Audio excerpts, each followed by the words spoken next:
This is a good list that I've put together, inspired by a couple of others and my own contribution, and I'd like to share this list with you. First, learning the power of purpose. A person who has purpose in their life, they have something to go for, some meaning. One writer described it, for some people it becomes a magnificent obsession. And for you and I, maybe it doesn't need to be that dramatic as a magnificent obsession.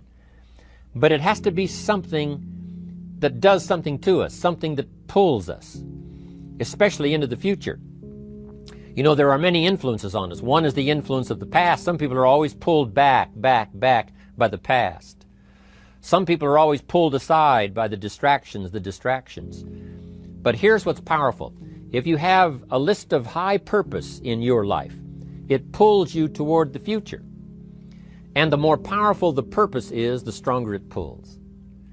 And here's the other great advantage if you have purpose for the future. It pulls you through all kinds of challenges and all kinds of difficulties. If you don't have these strong purposes for the future, it's easy to get swallowed by a bad day. It's easy to be almost annihilated by a poor month. And it's easy sometimes to almost disappear beneath the waves of a year that goes backwards if you don't have something to pull you beyond that year. So if you want something to pull you through all kinds of challenges, all kinds of difficulties and things that come at you, you got to have something on out there beyond today, beyond next week, beyond next month, beyond this year, that pulls you into the future. And the clearer it is, the stronger it pulls. The more dynamic it is, the more it affects your life, your spirit, your heart, your soul. It also creates imagination. It gets your mind working on how to achieve that purpose. And if your mind will work, and if your heart works, and if your spirit works, and if you have good input, like good ideas, I'm telling you, there isn't anything you can't accomplish. So that's one of the great powers that'll make a variable of you, and that is purpose. Here's the next one, self-confidence. Where does self-confidence come from? And this is the best advice I can give you on that. Not neglecting, first of all, the small daily disciplines. Self-confidence really comes from feeling good about yourself. And one of the best ways to feel good about yourself is at the end of the day to know that you poured it on. You did your best. If you conducted a meeting, you did the best you could. If you made a phone call, it was the best phone call you could possibly make. If you wrote a letter, it wasn't a casual letter, it was your best letter. At the end of those kind of days, when you feel good about yourself, self-confidence starts to rise. You know that if you can have this kind of a good day, you can have another one the next day, and those days become the weeks become the months, and the month becomes a powerful year. Self-confidence comes from the lack of neglect. If you will not neglect to do the small daily disciplines, that's where self-confidence comes from. Part of good health is self-confidence. I know I'm going to be healthy. I take the Herbalife products.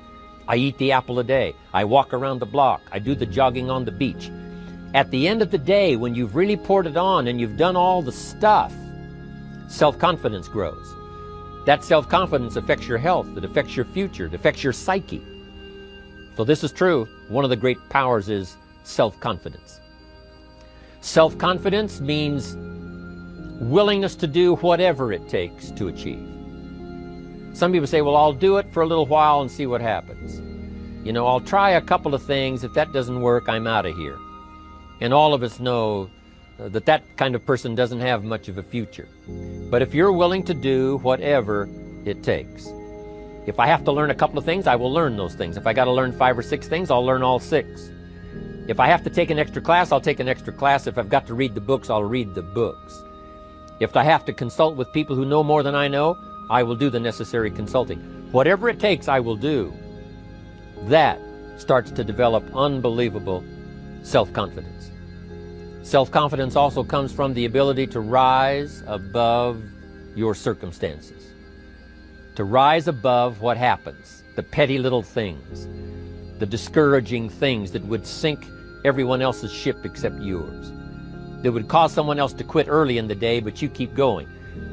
that kind of willingness to overcome all circumstances, whether it's the little challenges or the big challenges. If you're willing to do that, I promise you, this kind of power will work for you, and in you, the variable, it'll make a difference. The third on the list I had was enthusiasm.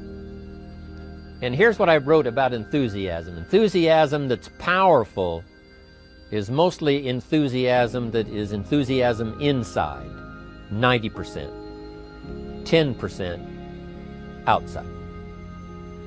We all know what the enthusiasm is like when somebody lets us see their enthusiasm, which is like the 90%, and only 10% of it is inside. But the enthusiasm that really affects people is not just being loud, but the enthusiasm that runs deep, the enthusiasm that comes from deep inside, created by self-confidence, created by purpose, created by genuine willingness to help other people. That kind of enthusiasm, knowing that you're going to get the job done, knowing you're going to affect people, knowing you're going to have testimonials flowing in from all kinds of directions.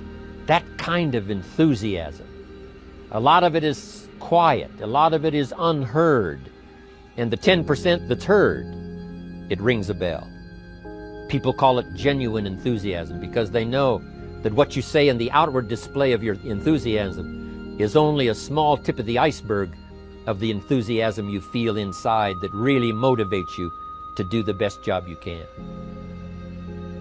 Next on my list to help you become the powerful variable is expertise. Wanting to excel in all of the skills and settling for nothing less than an outstanding performance. If you're willing to be the best in your field, if you're willing to demand of yourself excellence in skills, to be the best that you can possibly be. In the training, do the best you possibly can. In doing a workshop, do the best you possibly can. Developing the skills of using your personality, developing the skills of language, developing the skills of influence, developing the skills of organizing. If you're willing to be an expert in all of the skills, Herbalife has the way for you to invest those skills and not only make a handsome living, not only make a lot of money, but if you would so desire and if it would be your purpose, a chance to make your fortune. Expertise, excellence in skills. Here was the next one on my list, making a powerful contribution to you, the variable, and that is preparation. Well prepared. And preparation, of course, involves a whole lot of things. A big share of our life is preparing, getting ready. When we go to the first grade in school, we're just preparing for the second grade. After we've finished 2 grades, the 2 grades prepare us for number 3. Sometimes it seems like a long, excruciating time. And the time will just seem like it'll never come when we can finally have the performance that we really want. But it takes time to prepare. It takes time to get ready.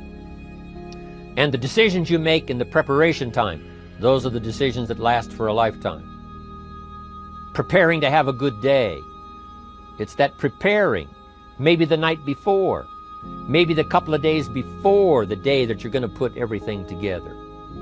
The preparation for a meeting means that you've taken it serious. The preparation for doing a workshop means you're serious about the workshop. You want to make the best contribution. That kind of preparation is important. But here's preparation that's very vital, and that is to prepare yourself for success. Life seemingly does not wish to waste success on the unprepared. Life says, why waste a fortune on this person? They're not prepared to do the right things with it. They're not prepared to use it wisely. If a fortune was bestowed upon this unprepared person, it would probably be wasted. The people that could have been touched won't be touched. What could have been done won't be done because this fortune will have been wasted on the unprepared person. So not only look for fortune, not only look for the promise, but prepare yourself and ask of yourself, what can I do to make myself ready? Because remember, life was designed not to give us what we want, not to give us what we need, but life was designed to give us what we deserve. Every value in life must be paid for, and those that pay are the ones that get it. It says those that give receive. Someone says, I wish to receive, I wish to receive. You don't have to concentrate on receiving. Just become a good giver. It says those that search will find. Someone says, well, I need to find some good ideas to help change my life for the future. Then to find good ideas, that doesn't come because you need them. It comes because you search for them.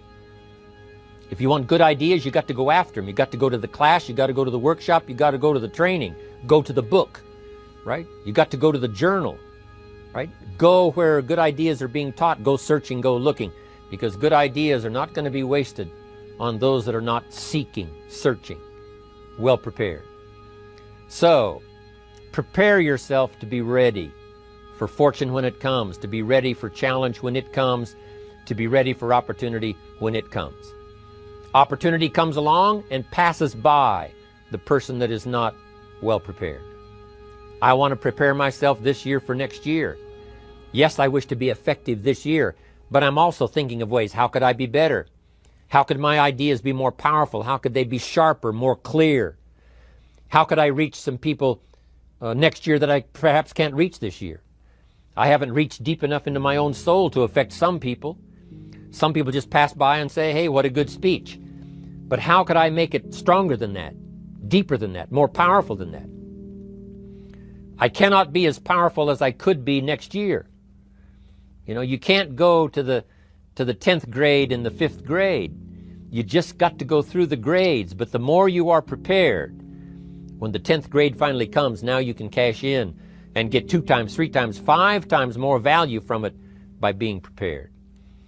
I want to do my best this year for Herbalife, but I also want to get ready for next year, 1999. And then when the year 2000 comes, at the turn of the century, I want to be well equipped by language, by instinct, by temperament, by personality, by influence, to really be valuable the year 2000, 2001, 2, 3, 4, 5. That's my goal. I'm sure it's your goal. Now here's the next one. There's great power in self-reliance. Self-reliance means you simply look mostly to yourself. It would be nice if someone just gave you this, gave you this, gave you this. It would be nice if everyone did their job exactly as they're supposed to do it. But here's what you've got to do. Primarily rely on yourself. Primarily say, I'm the person responsible. And I will learn the necessary skills so that I can help people learn their skills. If I need lots of people to do certain things to build my organization, that is what I must have. But I've got to be the final backstop. I've got to be the final one that people can rely on. So that if this is missed and this is missed, I can catch up. I can fill the gap. I can do the job. We have to do it when we conduct meetings. We have to do it when we conduct training. We have to do it when we're in a class of just a few. What someone might have missed, we're there to fill in. Self-reliance. Primarily, we're learning to count on yourself. So that you can do this, never complain and never explain. Here's the next key power, and that's image. There's many parts to image. The image that others see you as, the image you have with other people. And it's very important how other people see you.